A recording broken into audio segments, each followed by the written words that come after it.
Hello pals, we are in the final chapter of 2025. Can you believe it? Let us reflect on what I've been reading over the past year before that big ending in only a couple of months' time. We're doing the end of year book tag today. The first question is, are there any books that you started this year and still need to finish? Short answer, no. I didn't actually soft DNF any books at all this year. I definitely hard DNF'd one. That was Long Story by Vicky Notaro. I'm not here to slate that book, it just wasn't for me. I was not the intended audience of that book. I'm sure some people love it, it wasn't for me. By about 50 pages, I was out. I haven't really DNF'd that much this year. I think I am getting slightly better at kind of figuring out what I actually like myself. That said, I have been reading from some genres this year that I don't normally read from, so there have been a few misses, but overall I think I've finished pretty much everything so far. The next question then is, do you have an autumnal book to transition into the end of the year? Well, I'm glad you asked. This is my favorite time of year, not just for reading, I mean just in general. I basically get reverse seasonal affective disorder. I hate the summer. Like, I struggle my way through the summer, and now we're heading into my time to shine, and I've definitely become a seasonal reader over the years. I have three particularly cozy autumn books that I'm going to mention. The first one needs absolutely no introduction. I'm talking about The Pumpkin Spice Cafe by Laurie Gilmore. So this book is obviously, look at the cover, it's a romance. It's a cozy romance, and I hear that it's actually quite a spicy romance. Disclaimer, I'm not really a romance reader as such, and I'm also not really a spice lover. I could take it or leave it, to be honest, preferably leave it, but I couldn't really resist this cover. It's so stunning, it's so autumnal, and I really want to like this book. This is a small town romance, and there is a woman who inherits a cafe, I believe, and that's all I really know about it. That's all I need to know about it. I am looking forward to getting into this one. As I've mentioned, I'm not really a romance reader, but last Christmas I did read a book called The Most Wonderful Crime of the Year by Ali Carter, and it was like this perfect book for me, so I want to find that again. It was like a perfectly seasonal book. It was a romance and there was a murder mystery. There's no murders in this as far as I know, but I'm looking for something that kind of fits that seasonal vibe again, so this will be my first attempt. And the next one then is sort of in a similar vein. It's the most adorable book I've bought all year. It is Uncharmed by Lucy Jane Wood.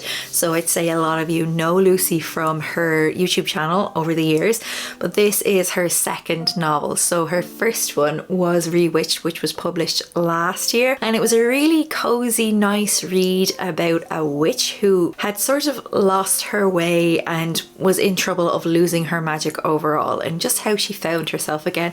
And it was just really lovely. And this is a book not about the same witch. It's set in, I believe, the same world, but we follow a different witch named Annie, and I think Annie is tasked with tutoring or mentoring a troubled teenage witch. I expect it to be super cozy, super sweet, and super lovely as well. And then of course this one needs absolutely no introduction.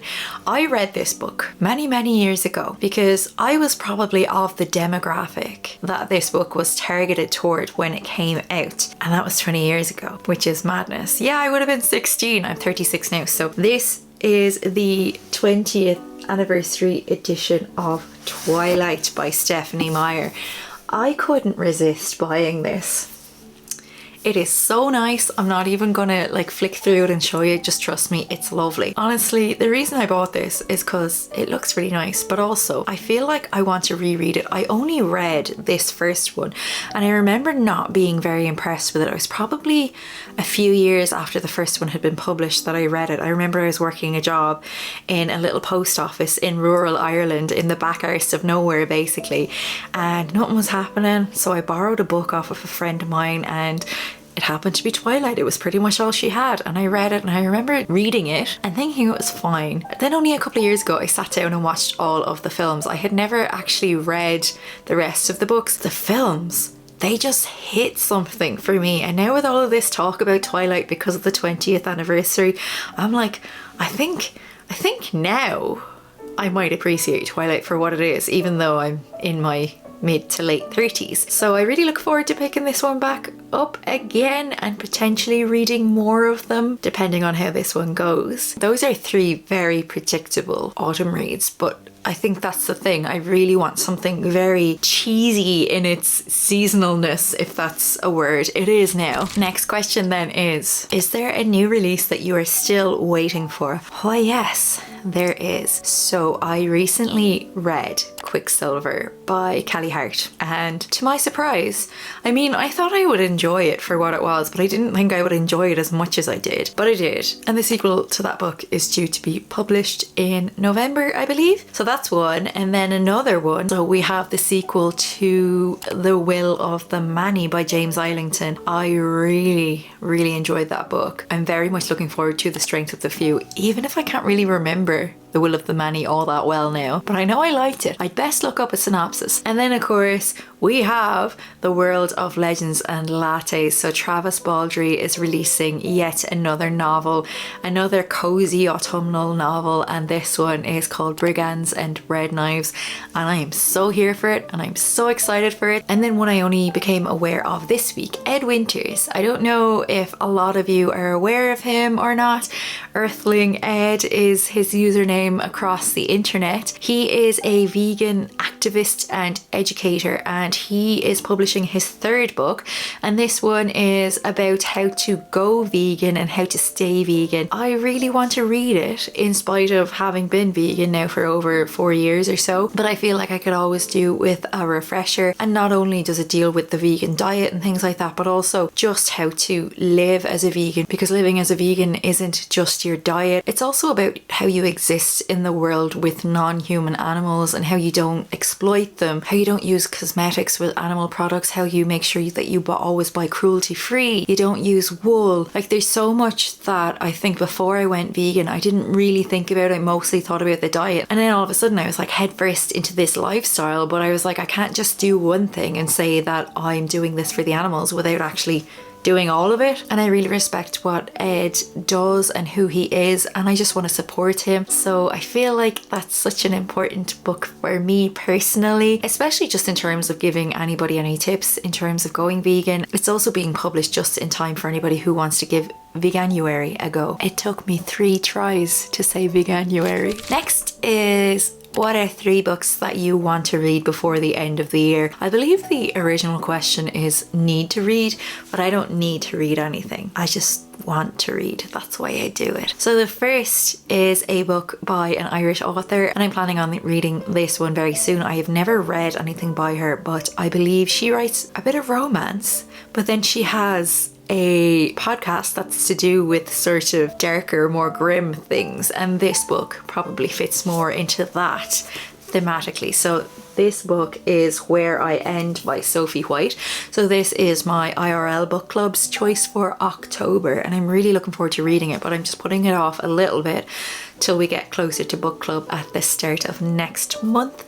So this has quite a short synopsis, so I'll read it to you. Elin has never left the island. Her silent, bedbound mother is the survivor of a private disaster no one will speak about.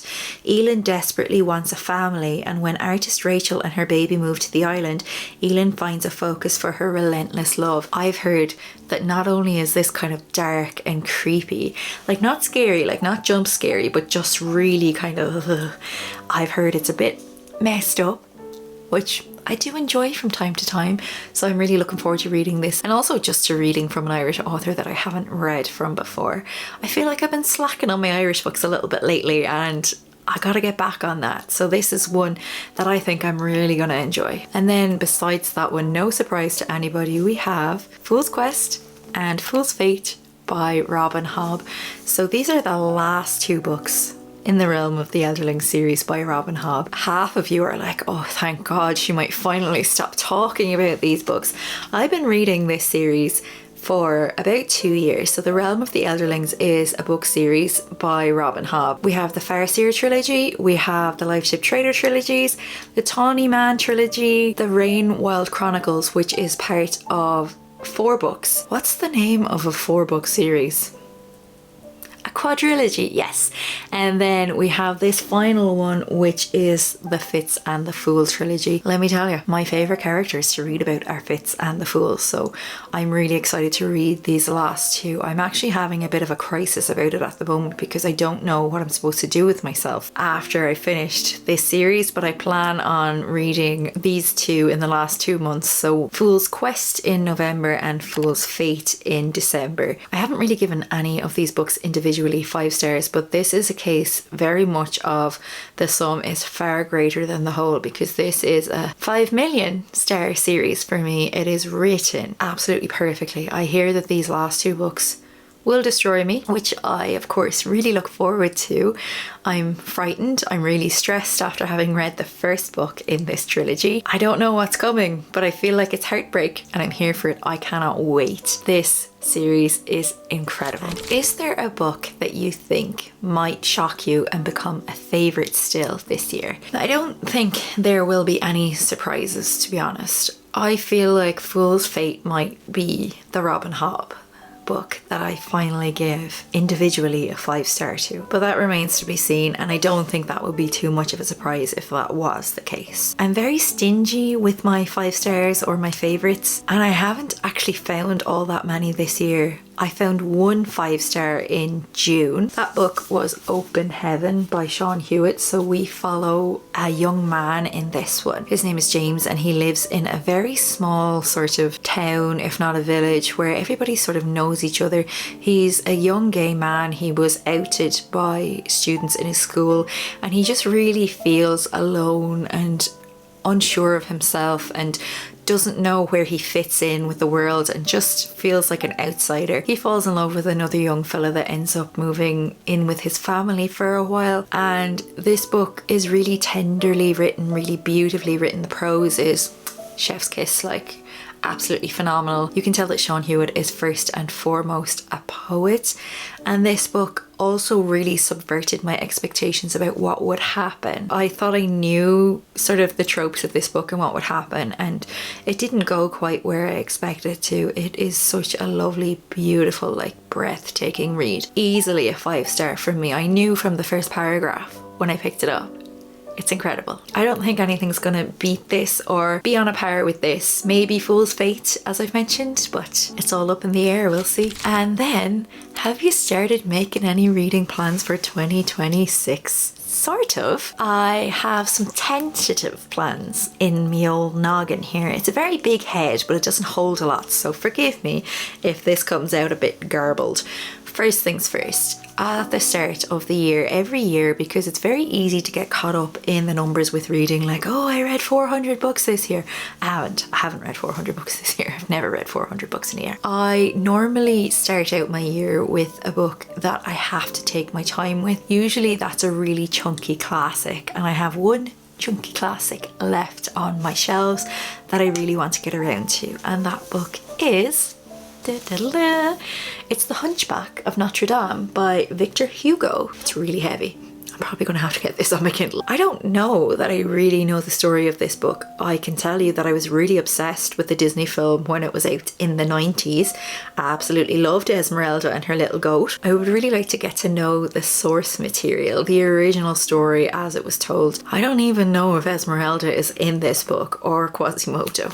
So the synopsis on the inside of the cover here is: a mad priest, a vagabond playwright, a social climbing soldier, and a misshapen bell ringer. Controversial.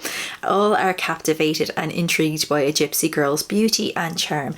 Who will betray her and who will remain loyal even beneath the shadow of the gallows? This motley group of outlaws find sanctuary within the walls of medieval Paris's greatest monument, the Grand Cathedral of Notre Dame. It sounds really dramatic. I've heard that this is a little bit heavy to get through, so I have no issues with taking my time with it, and I will probably read other books as I read this one as well, just to not get too weighed down. But it's essentially just an exercise in not getting caught up in reading a load of books in January and then feeling like I have to keep up the momentum, or you know how it goes, So that is my first reading plan of 2025, 2026 even. And then if you've been here a while, you might know that I have really been trying my best to read as many books on my physical TBR as possible. I believe at the start of 2024, I was at like 144 physical books on my shelves that I hadn't read. I am now in and around the 40 mark. So I feel like this challenge is kind of coming to a close in the next few months because I want to essentially get my physical TBR down to like a rolling 10 to 15 maybe.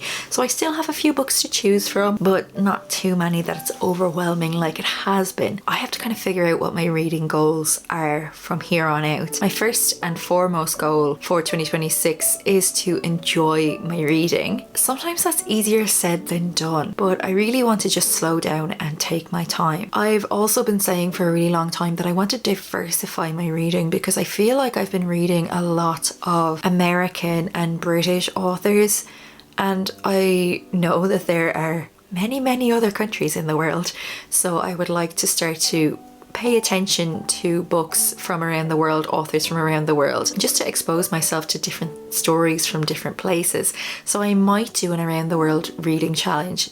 Tentatively, I obviously won't read from every country in 2026. I just think it will be something that will go on down the line for quite some time and hopefully will just challenge me a little bit more. And then aside from that, I would also like to lean a bit more into the prizes.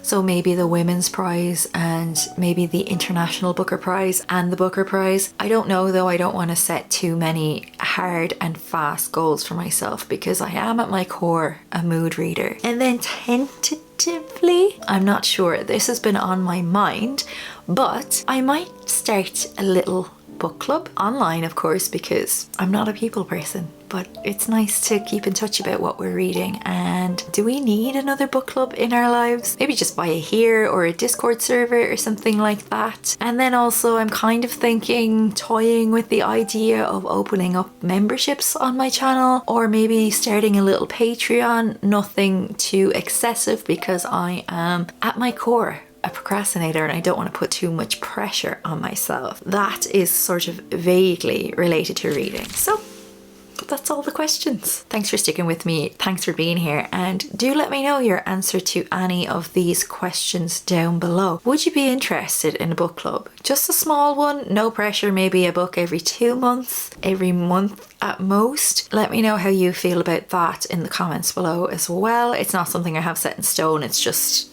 there. Thanks for watching, pals. I really appreciate your support now and for the last couple of years, and I look forward to catching you all next week in another video. If you want to see more from me, don't forget to subscribe, and you should probably watch this video next if you like this one. Bye bye.